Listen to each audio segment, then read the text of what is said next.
Hey, what's up everyone? This is Music Tech Help Guy, and in this video I want to talk about reamping.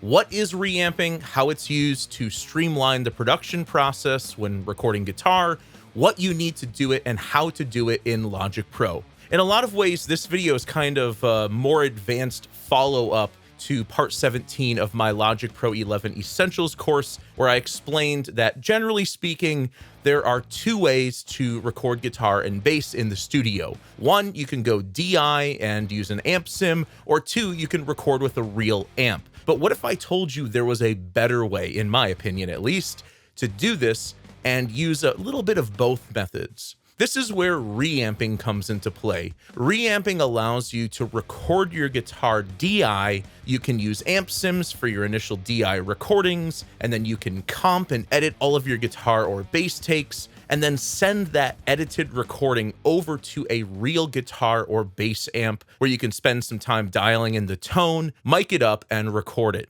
If you've ever edited heavy crunch, overdriven, or distorted guitars before, you'll know it's a complete pain in the ass. With DI and clean recordings, it's pretty easy because you can very easily see all of the transients in the recording, which makes editing a breeze. But with the heavier tones, the waveform is it just looks like a big block of fuzz. So if you're trying to do any sort of time alignment or you're trying to line up different guitar parts, this is a no-go for amped recordings that have heavy overdrive. So this is why I actually prefer to record DI and then reamp later. This separates the recording phase from dialing in my amp tones, and in my opinion, gives the musician and producer more time to focus on the amp tones later. So what do you need for reamping? Obviously, you need a DAW, a computer, and an audio interface, but what you also need is a reamp box or reamper. A reamp box is similar to a direct box, but a direct box takes an instrument level signal or a line level signal and steps it down to microphone level.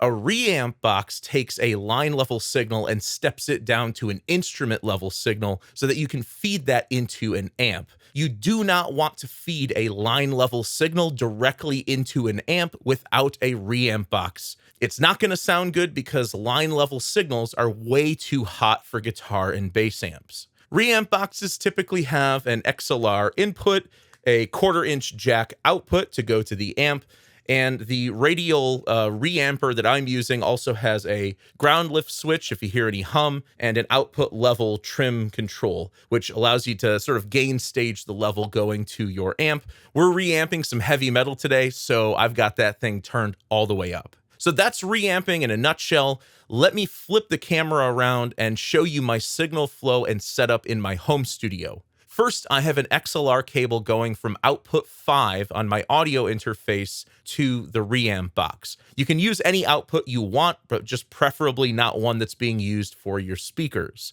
Then I have a standard guitar cable going from the reamp box to my amp. For my amp, I'm using a Hughes & Kettner Grandmeister 36 with a Shure SM57 going into input 3 on my audio interface, and an AEA N22 active ribbon mic going into input 4 on my audio interface. I'm using a snake for this, and I'm putting my amp in a completely separate room, but if you're doing all of this in the same room, you're obviously going to want to monitor on headphones. Before we jump into the tutorial, I want to shout out today's sponsor, Boombox. This innovative platform is designed specifically for musicians and producers, bringing together tools for creativity, collaboration, and file management. With Boombox, you can securely store everything from individual tracks to full DAW sessions. It makes collaboration effortless. Invite others to your project where they can leave time-stamped feedback on your projects, and set up custom inboxes for clients to easily share their files directly with you. Boombox also allows you to network with other artists worldwide, create a personalized artist profile to showcase your work, search for collaborators, and even craft shareable playlists to share your music with the world. Plus, with their mobile apps available on iOS and Android, you can access your projects and collaborate on the go. If you're ready to take your music making process to the next level, head over to boombox.io and sign up for 4 GB of free storage today. Okay, so I've broken down what reamping is. I've showed you my signal flow in my home studio. Next, let's set this up in Logic. We've got to route the signals from the DI guitar tracks out of Logic to the amp, and then we've got to bring back in 2 mic channels to record on audio tracks. Just a quick sort of preview of what we're working with here. I basically just recorded guitar DI, and I'm using STL Amp Hub for my amp sims right now, and just demo MIDI drums, demo MIDI bass, but let's give this a listen as is.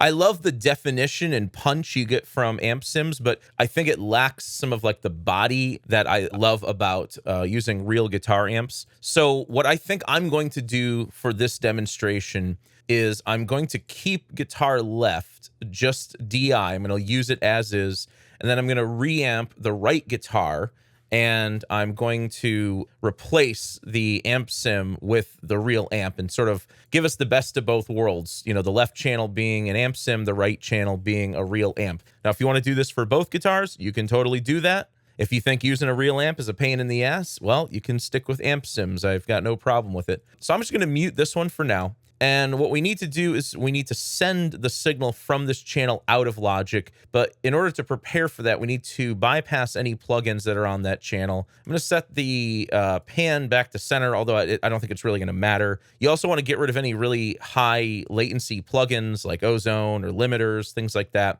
And what I usually do is I turn on low latency monitoring up here just to minimize the latency so I can actually listen to the reamped signal with my drum and bass tracks. If you don't see low latency monitoring up here, just right click or control click up here and then select low latency monitoring mode, and that will add that option up there. Now, I said that I had my reamp box connected to output 5 on my audio interface, so I need to send this channel to output 5. The way we're going to do that is with a send, and there are a lot of different ways you can do this. There's an I/O plugin you can use for this. You could use the channel output. I'm going to use the sends for this.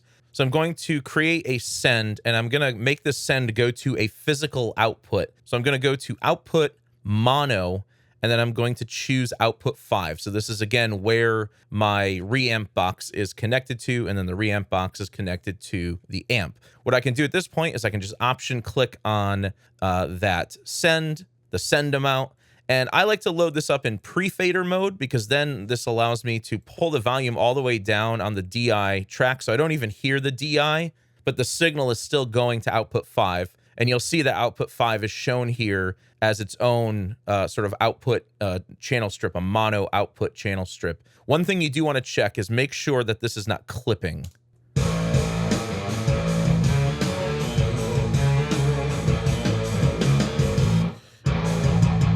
Yeah, so we're getting pretty close to clipping, and all that noise you're hearing in the background is my amp in the other room playing this channel. So if you hear your amp start playing when you play your Logic project, that means that the output routing is correct at least. So what I'm going to do is with my output here, I'm just going to drop this down like 3 dB just to make sure that we don't get any clips. I don't want to send a clipped signal to the amp. Although you can play around with the gain, and if you want, you can add like pedal effects and things like that. I've got all of the effects I want on the amp. I mean, it's really heavy drive, so I don't think anything I add to the channel here is really going to help it. But you know, you could add the pedal board in here if you wanted to. You could add one of the stomp boxes. You could put your own physical pedal board after the reamp box if you wanted to. Okay, so now we're getting output. Let's get input. So I'm going to create 2 new audio tracks, and these are going to be my amp right SM57 and amp right N22 ribbon mic. And I said these were coming into inputs 3 and 4. So I'll set these to input 3 and input 4. Now I'm going to pull the volume down on these quite a bit because these are going to be ripping loud. I also want to make sure that channel 4 has phantom power turned on because it's an active ribbon mic I'm using.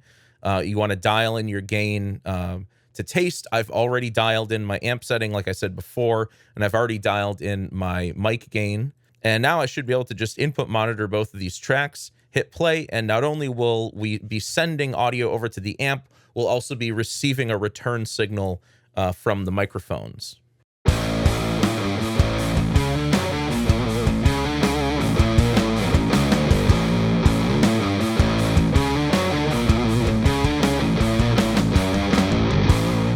Okay, so I pulled up the gain and output 5 just a little bit, just a smidge. So we're getting output, we're getting input. Now all I need to do is arm both of these tracks, or record enable both of these tracks, and hit R to record. However, there is one little optional step I like to do.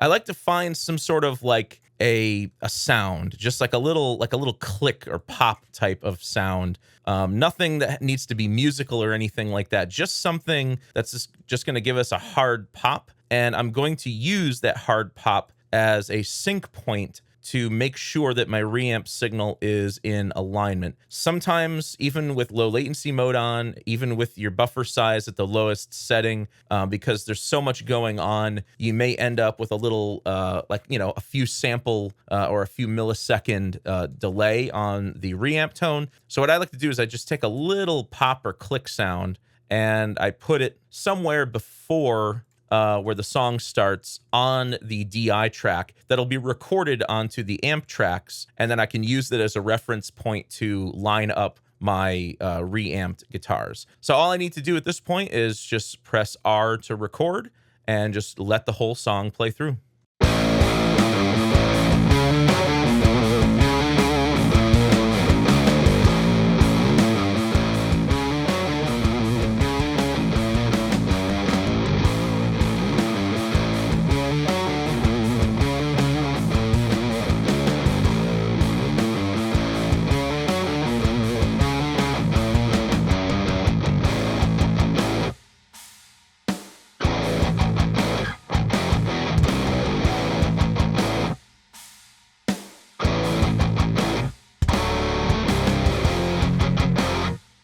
Okay, so we've got that recorded. We've got both of those channels recorded. At this point, I can just mute the DI channel, hide it, do whatever you want with it. And actually, before I do that, I should probably line up the tracks. So let's take a look at the sync pop in the DI versus the amp. And you can see it is ever so slightly behind. I'd say maybe about right there. So let's go ahead and pull that forward.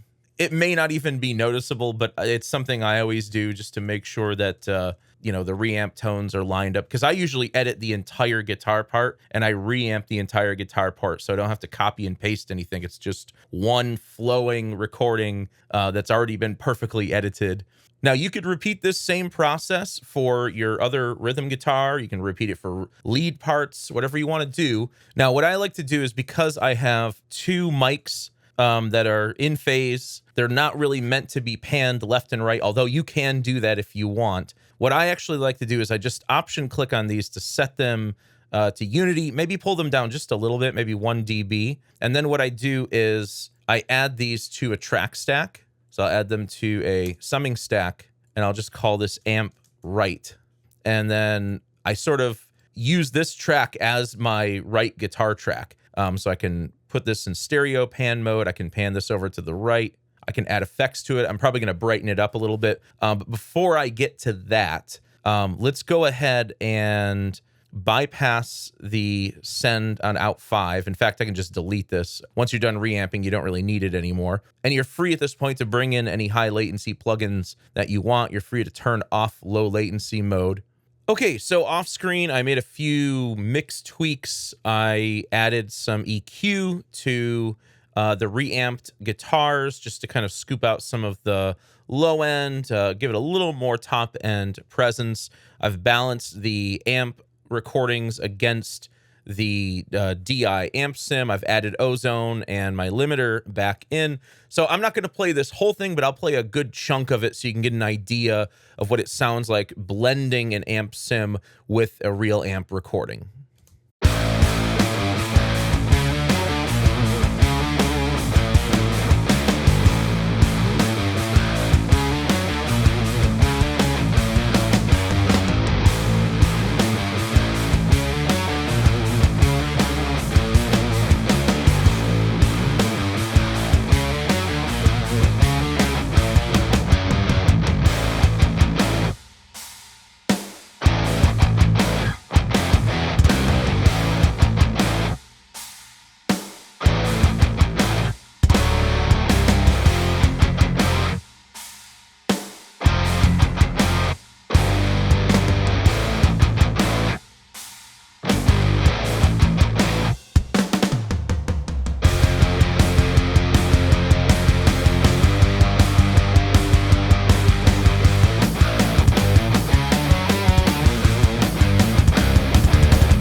All right, so that is reamping and how to do it in Logic Pro. I hope you guys enjoyed this video. If you did, please leave it a thumbs up and subscribe to the channel to see more content like this. As always, thank you so much for the support, and thanks for watching.